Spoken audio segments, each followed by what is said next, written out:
Hello sir, how are you sir? Yes, കാര്യം മനസ്സിലായി. പക്ഷേ എന്ത് പ്രകോപനം ഉണ്ടായാലും പോലീസ് സംയമനം പാലിക്കണമെന്നാ CMന്റെ ഓർഡർ. എടോ, പോലീസിന് നൊന്താ നിങ്ങൾ കൈയും കെട്ടി നോക്കി നിൽക്കുവോ? അത് പിന്നെ പ്രത്യേകിച്ച് പറയണോ? എങ്കിൽ പോലീസിന് നോവും. പിന്നെന്താ ചെയ്യേണ്ടെന്ന് അറിയാമല്ലോ. ഇതാണ് കുശാഗ്ര ബുദ്ധി.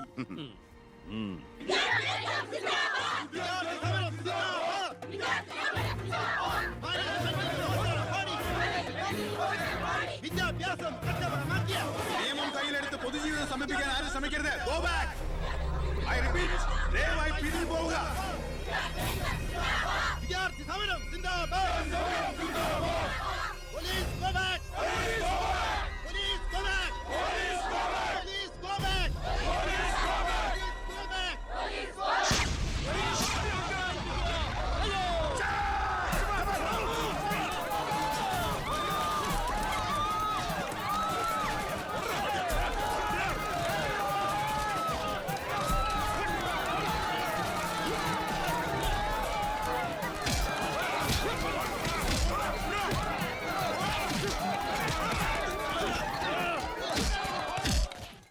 ഹലോ പവിത്ര, എന്തോ പോലീസ് പിള്ളേരെ തല്ലിച്ചതക്കിയതിന്റെ ബഹളാ. പവിത്ര, നിന്റെ താന്ത്രം ശരിക്കും ഏറ്റ് കേട്ടോ. അവിടെ പോലീസും പിള്ളേരും തമ്മിൽ പൊരിഞ്ഞ യുദ്ധം. ഇതോടെ മുഖ്യന്റെ പ്രതിച്ഛായ മാറിക്കിട്ടും. അച്ഛൻ നോക്കിക്കോ, ഇനി വിദ്യാർത്ഥികൾ ഇറങ്ങിയിരിക്കില്ല. കേരളക്കരയാകെ പ്രതിഷേധം കത്തിപ്പടരും. വിദ്യാർത്ഥികളെ തൊട്ടുകളിച്ചോ, മക്കളെ നീക്കൾ സൂക്ഷിച്ചോ.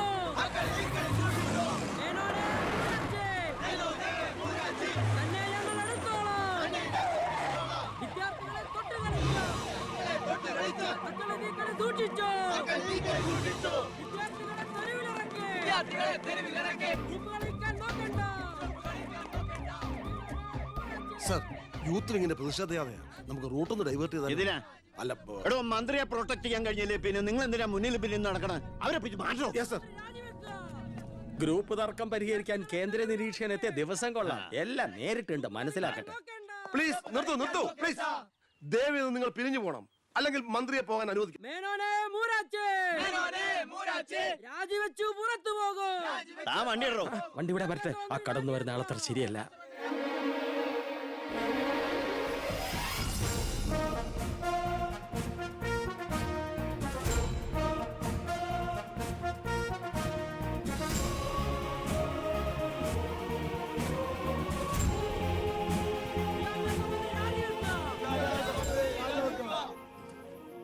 സാർ, അക്രമം അഴിച്ചുവിടാൻ വന്നവരല്ല ഞങ്ങൾ.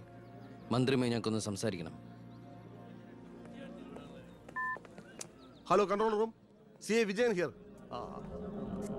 വിദ്യാഭ്യാസ മന്ത്രി ആരുടെ നെഞ്ചത്തൊക്കെയാ കയറാൻ പോണത്? നിങ്ങൾ എന്തിനാ എന്റെ വഴി തടയുന്നേ? വിദ്യാർത്ഥികളെ പോലീസ് മൃഗീയമായി മർദ്ദിച്ചു. ബോംബെറിഞ്ഞതിന്റെ പേരിൽ നിരപരാധികളെ പിടിച്ച് അത്തിട്ടിരിക്കുന്നതിന് നിങ്ങൾ ഉത്തരം പറയണം. അതൊക്കെ പോലീസ് വകുപ്പ് കൈകാര്യം ചെയ്യുന്ന മുഖ്യമന്ത്രിയോട് ചോദിക്കണം. അയാൾക്കെതിരെ സമരം ചെയ്യണം. ഓ, അവനെയും കൊണ്ടുവാ. നിങ്ങളുടെ അധികാര മോഹങ്ങൾക്ക് വേണ്ടി പാവം വിദ്യാർത്ഥികളെ കരുവാക്കാൻ നോക്കണ്ട.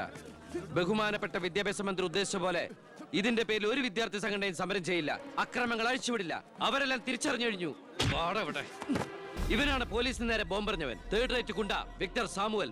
മന്ത്രി പറയണം ഇവൻ ഏത് കോളേജിലാണ് പഠിക്കുന്നതെന്ന്. ചക്കിന് വെച്ചത് കൊക്കിന് കൊണ്ടു. സമാധാനപരമായി സമരം നടത്തിയവരുടെ ഇടയിൽ നുഴഞ്ഞു കയറി ബോംബെറിഞ്ഞ് എന്തിനാണെന്ന് ഇവൻ പറയും. ആര് പറഞ്ഞിട്ടാന്ന് ഇവൻ പറയും. കത്തിക്കട കോലം. പെർഫെക്റ്റ് കോലം. വിദ്യാഭ്യാസ മന്ത്രി രാജിവെക്കുക. വിദ്യാഭ്യാസ മന്ത്രി രാജിവെക്കുക.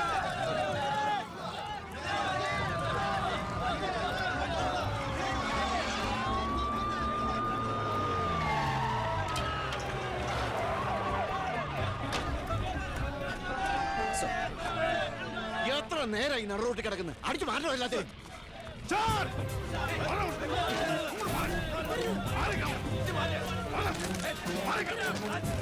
വയലിനായിട്ട് താനും തൂക്കിക്കോളൂ. സർ, വെറുതെ ഒരു ഇഷ്യൂ ഉണ്ടാക്കണം. കോലം കത്തോണ്ട് രസിക്കുക. അടിച്ചു ഓടിക്കൊല്ലാതിനെ.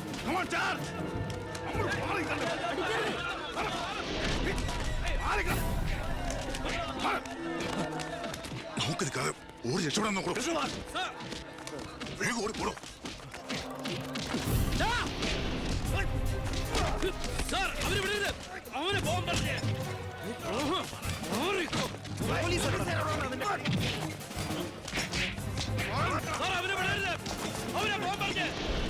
ആ പയ്യൻ കൊള്ളാവല്ലോ. അവനെ നാളെ നമ്മുടെ ഇടയിൽ കണ്ടേക്കാം. നല്ല ഉശിര് അല്ലേ? ആ അത് പിന്നെ കാണാതിരിക്കോ?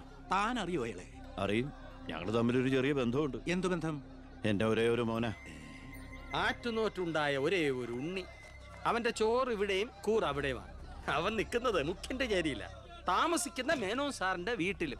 ഇവരുടെ വീടാണ് ഒരു വീട്, കുടുംബം ഒരു കോവിൽ.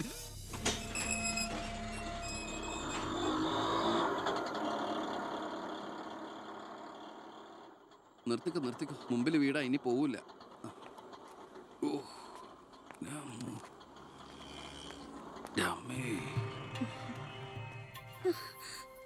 അയ്യോ, ഇതെന്ത് പറ്റിയടാ?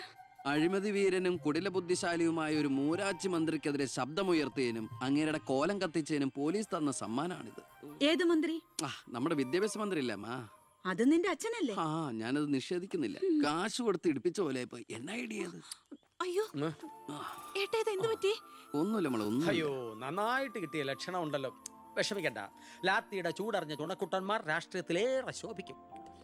എതിരാളികളെ ലാത്തി കൊണ്ട് അടിച്ചൊതുക്കിയും ചിലർ രാഷ്ട്രീയത്തിൽ വല്ലാതെ ശോഭിക്കുന്നുണ്ട്. പക്ഷെ അതൊന്നും അത്ര ശാശ്വതമല്ല. Every dog has a day. ഞാൻ മകനെയാണ് ഉദ്ദേശിച്ചത്. നീ ഇരിക്കെ, ഞാൻ വിളമ്പാ. ഓ എനിക്ക് വേണ്ടമ്മ, ഇത് VIP-കളുടെ ടേബിൾ അല്ലേ. ഇവിടെ ഇരുന്ന് കഴിച്ചാൽ അങ്ങോട്ട് ഇറങ്ങില്ല. എനിക്കുള്ള വിഹിതം ഞാൻ അടുക്കള പോയി കഴിച്ചോളാം. ജീവിതകാലം മുഴുവൻ നിനക്ക് അടുക്കളയിൽ കിടന്ന് ഇറങ്ങാനാ യോഗം. ഓ എനിക്കത് മതി. എന്തായാലും ഞാൻ നിങ്ങളുടെ ഗ്രൂപ്പ് ഓഫീസിന്റെ തിന്നാലല്ലോ വന്ന് നിറങ്ങണത്. എന്നെയും എന്റെ ഗ്രൂപ്പിനെയും പരസ്യമായിട്ട് അവമാനിക്കുന്നവനെന്തിനാ ഞാൻ കഷ്ടപ്പെട്ടുണ്ടാക്കണ എന്റെ വീതം കഴിക്കാൻ ഇങ്ങോട്ട് കെട്ടിയെടുക്കണത്? മക്കള് കഴിക്കുന്നതിന്റെ കണക്ക് പറയാ. ഞാൻ പറയൂടി, രാവിലെ ഇറങ്ങുമല്ലോ കഞ്ഞിമുക്കിയ ഡ്രസ് ഇട്ടുണ്ട്, അതിനും വേണം എന്റെ ചക്രം. അതെ, എല്ലാം സർക്കാരിനെ വെട്ടിച്ചുണ്ടാക്കുന്നല്ലേ. സർക്കാരിന്റെ കാശ് എന്ന് പറയുന്നത് ജനങ്ങളുടെ കാശാ. അതിൽ എനിക്കും അവകാശമുണ്ട്. നീ അടുക്കളയിലേക്ക് പോയി ഭക്ഷണം കഴിക്കും.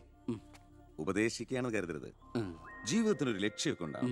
എന്നിട്ട് ആ ലക്ഷ്യത്തിന് വേണ്ടി പരിശ്രമിക്കണം. ഗർമി? നല്ല ഉപദേശം. ഇരിക്കുന്ന ആളോട് ചെന്ന് പറയും. പോത്തിനോടാണോ വേദം ഓതുന്നത്? ഞാൻ ഇത് ഉദ്ദേശിച്ചത് മകനെയാ. അച്ഛനെ ഉദ്ദേശിച്ചാലും വലിയ കുഴപ്പമൊന്നുമില്ല. ഇവനെ ഇന്നും ഞാൻ നിങ്ങളൊന്നും മിണ്ടാതിരിക്കെ. അച്ഛൻ അവന് വഴക്ക് പറയുന്നതിൽ എന്താ തെറ്റ്? അവന് ഞങ്ങളുടെ കൂടെ നിന്നൂടെ? എവിടെ നിൽക്കാനാ?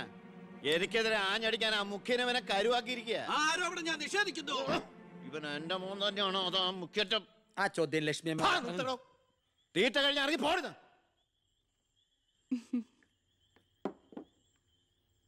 നിനക്ക് അവിടെ പോയിരുന്ന അവരോട് കഴിച്ചാൽ എന്താ? എനിക്ക് അവരോട് ഇരുന്ന് ശരിയാവില്ല ഏട്ടാ. അവരൊക്കെ വലിയ വലിയ കാര്യങ്ങളെ പറയണേ. എനിക്കതൊന്നും മനസ്സിലാവില്ല.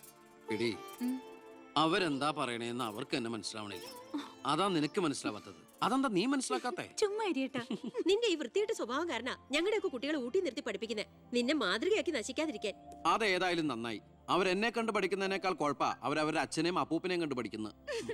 ഓ, ഈനാമ്പച്ചിക്ക് മരപ്പെട്ടി കൂട്ട്. ഏയ്, എന്റെ മൂത്തളീനെ മരപ്പെട്ടി വിളിച്ചാണ്ടല്ലോ. ഓ, തുടങ്ങിയ പിന്നെ തമ്മി കണ്ട കീരിയും പാമ്പോ. നിനക്കിത് എന്തിന്റെ കേടാടാ?